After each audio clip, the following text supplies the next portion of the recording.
Boa noite. Quem já entrou está me ouvindo bem? Ana Clébia, querida, tudo bem? Silvia Helena. Saudade lá do nosso grupo Eles Vivem, né? Em breve estaremos todos juntos novamente, se Deus quiser.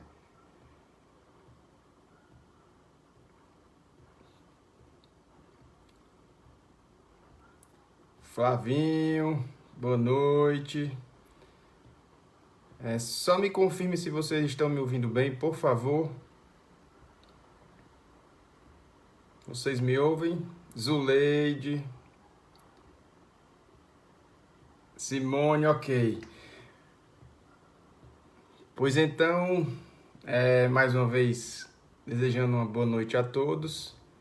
Vamos dar início ao nosso comentário do Evangelho de hoje. Sejam todos bem-vindos. E o trecho escolhido para hoje foi do capítulo 5, Bem-aventurados os aflitos, item 12, que fala sobre a resignação, os motivos da resignação. Então eu vou ler aqui rapidinho um pequeno trecho desse item, para depois tecer alguns comentários, tá? O trecho diz assim: por estas palavras, bem-aventurados os aflitos, pois que serão consolados. Jesus aponta a compensação que hão de ter os que sofrem e a resignação que leva o padecente a bendizer do sofrimento como prelúdio da cura. Também podem essas palavras ser traduzidas assim: deveis considerar-vos felizes por sofrerdes, visto que dores deste mundo são o pagamento da dívida que as vossas passadas faltas vos fizeram contrair. Suportadas pacientemente na terra, essas dores vos poupam séculos de sofrimento na vida futura. Deveis, pois, sentir-vos felizes por reduzir Deus a vossa dívida, permitindo que a saldeis agora, o que vos garantirá a tranquilidade no porvir. Então, pessoal, a doutrina espírita, ela nos ensina algumas regrinhas básicas, né? A primeira, que Deus é soberanamente justo e bom. Outra regrinha básica que nós aprendemos diz respeito à lei de causa e efeito. Não há efeito sem uma causa precedente, né? E chegando no capítulo 5, Bem-aventurados os aflitos, o Evangelho nos ensina também que as causas das nossas aflições, porque elas têm uma causa, essas causas podem estar presentes tanto na vida presente como nas vidas passadas. Vidas a gente entenda como reencarnações, né? Porque a vida é só uma, a vida espiritual, a nossa existência. A vida terrena, sim, é que ela é perecível. A reencarnação é que tem um tempo determinado, mas a vida espiritual não. E aí, a gente vê que muitas das aflições da gente têm causas nessa própria encarnação, né? São resultados das nossas condutas desta presente encarnação. Às vezes, os exageros, os vícios, nos trazem consequências no futuro. E essas consequências são podem ser provenientes única e exclusivamente das nossas atitudes tomadas aqui no presente.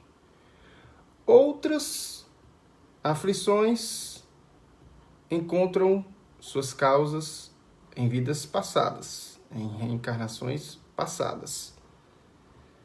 E isso é uma bênção que Deus nos dá, de poder acertar as nossas dívidas no presente, dívidas que contraímos lá no nosso passado espiritual.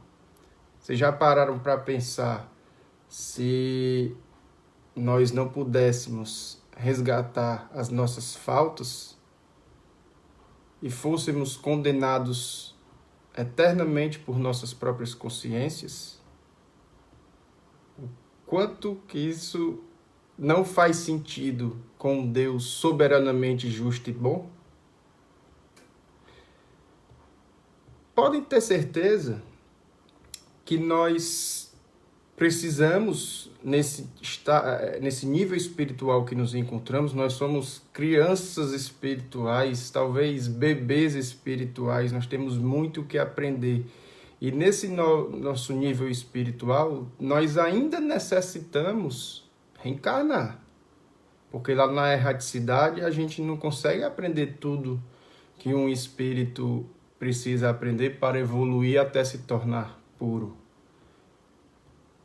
E hoje, a fila para reencarnar está grande.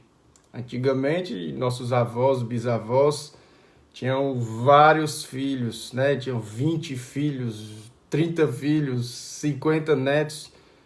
Hoje em dia, quando um casal tem 3 filhos, já está virando exceção na nossa sociedade.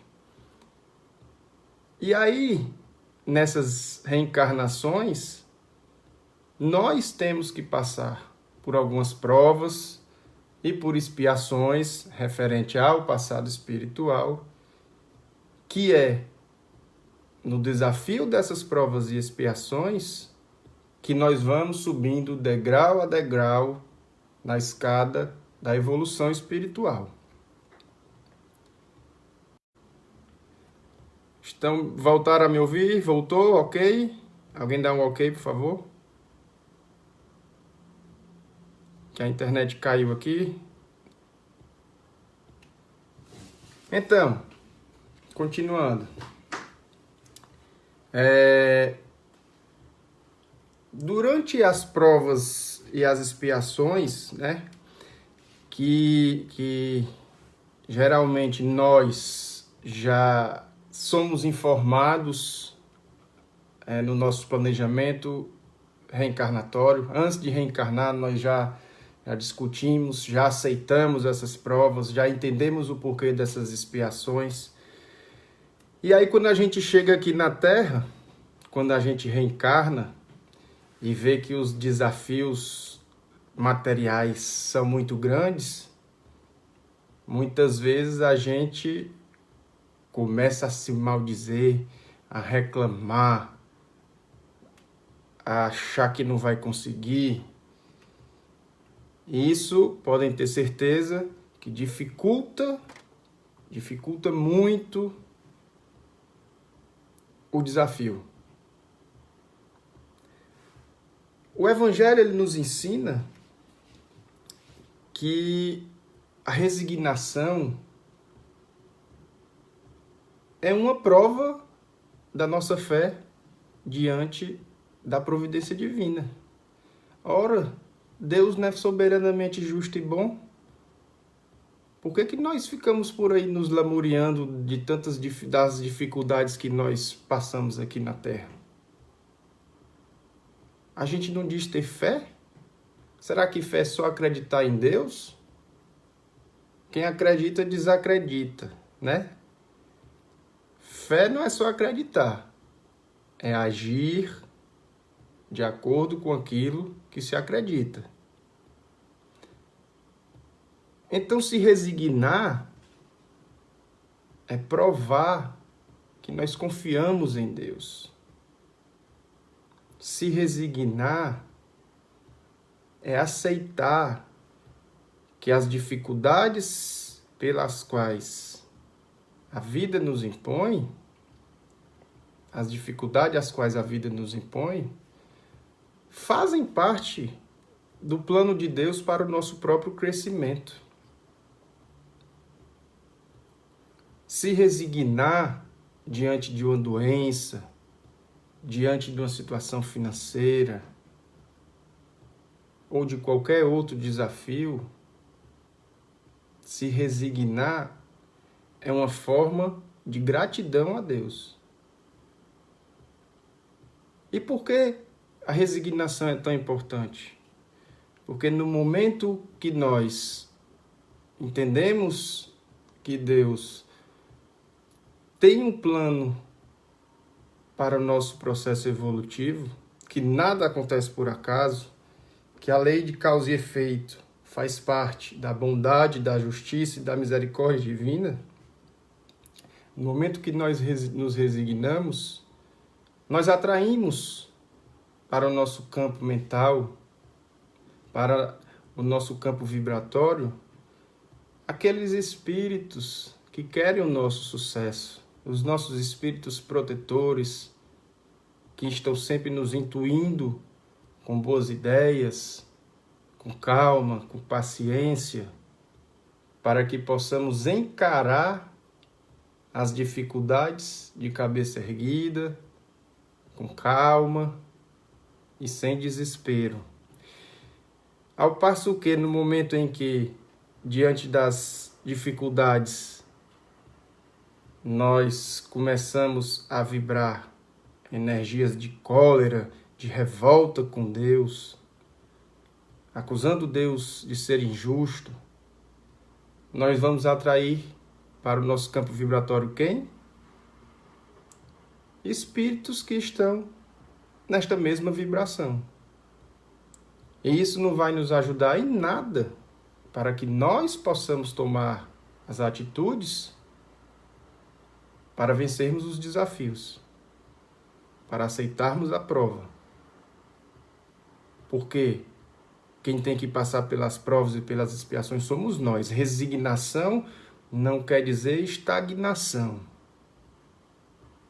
Resignação quer dizer aceitar a vontade divina, aceitar os desafios, mas agir também para vencer esses desafios.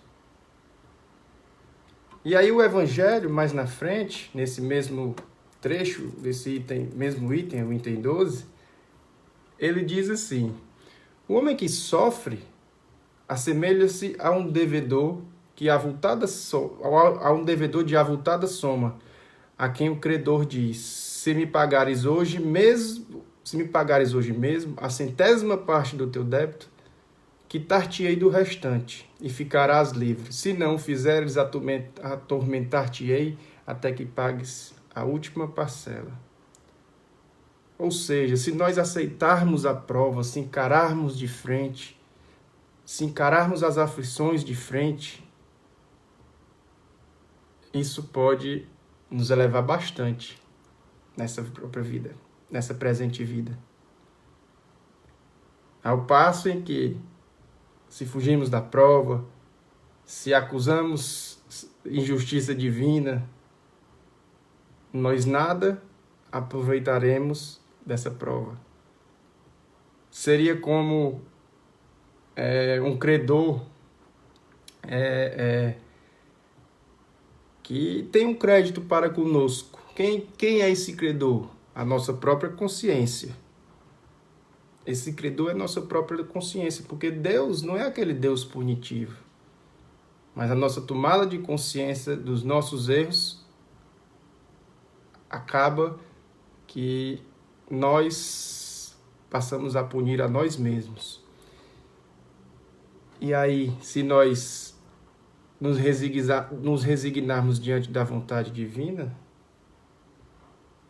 este momento de prova, de aflição, esse momento de expiação, se vencermos com fé e coragem, pode ser suficiente para evitar séculos e séculos de mais sofrimento no porvir. Mas se nós nos revoltamos diante das aflições, podem ter certeza que é como pegar um empréstimo para pagar outro. E aí a gente vai só bolando a dívida para frente. Nosso tempo já está chegando ao fim. Eu agradeço a participação de todos vocês. Desejo que todos possam refletir a respeito daquilo que aflige vocês e, diante dessas aflições, entenderem que muitas delas são resultados do que nós mesmos pedimos para passar. E com fé em Deus, nós vamos vencê-las. Tá bom? Muito obrigado a todos. Tenham uma boa noite. Paz e bem.